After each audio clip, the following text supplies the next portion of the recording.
সদ্য শেষ হওয়া 2024-25 অর্থ বছরে রপ্তানিতে ঘুরে দাঁড়িয়েছে দেশের মৎস্য খাত। খুলনা সহ দক্ষিণাঞ্চল থেকে বেড়েছে চিংড়ি ও সাদা মাছ দুটোরই রপ্তানি আয়। রপ্তানি উন্নয়ন ব্যুরো ইপিবির হিসেবে এ সময় খাতটি থেকে রপ্তানি আয় এসেছে 3,109 কোটি টাকা, যা 2023-24 অর্থ বছরের চেয়ে 963 কোটি টাকা বেশি। এস এম মিলনের ক্যামেরায় মোস্তফা জামালের রিপোর্ট। ওয়ালটন এখন দেশের সীমানা পেরিয়ে পৌঁছে গিয়েছে 50টিরও বেশি দেশে। ওয়ালটন, ঘরে ঘরে বিশ্বজুড়ে।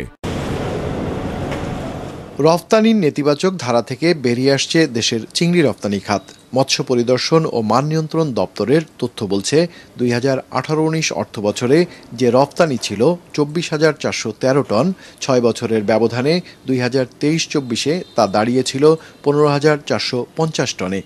গেল অর্থ বছরে যা আবারও বেড়েছে।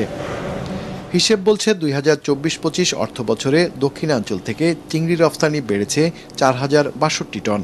এ সময়ে গলদা চিংড়ি রপ্তানি হয়েছে 4,282 টন আর বাগদা 15,363 টন। এটা ঘুরে দাঁড়িয়েছে রপ্তানিটা, এবং ঘুরে দাঁড়িয়ে আমরা দেখছি যে 15,000 মেট্রিক টনের জায়গায় এখন প্রায় 19,500 মেট্রিক টন রপ্তানি এবং প্রায় 2,500 কোটি টাকা রপ্তানি মূল্য বেড়ে দাঁড়িয়েছে।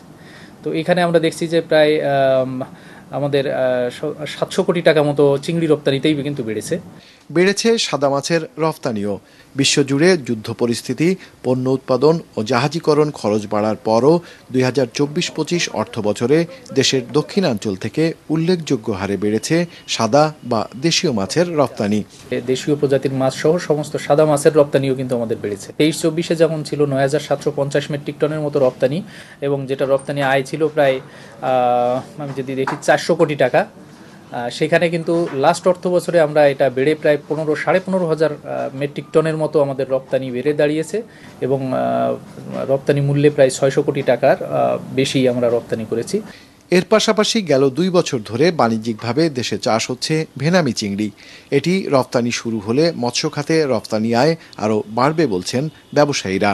ভেনামিটা লোকাল মার্কেটে কনজিউম হচ্ছে, যেহেতু ওটা আপনার বাগদাটা আমাদের এক্সপোর্টে চলে যাচ্ছে, তখন বাগদার চাহিদাটা লোকাল মার্কেটে এখন কমে যাচ্ছে, ওইটা আমরা এক্সপোর্ট করতে পারতেছি। রপ্তানি উন্নয়ন ব্যুরোর তথ্য বলছে কাঁকড়া, কুচিয়ার পাশাপাশি দক্ষিণাঞ্চল থেকে বেড়েছে পাবদা সহ ক্যাটফিশের রপ্তানি।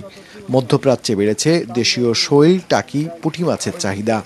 সব মিলিয়ে 2024-25 অর্থ বছরে এই অঞ্চল থেকে 34,876 টন মাছ রপ্তানি করে দেশের আয় হয়েছে 3,109 কোটি টাকা।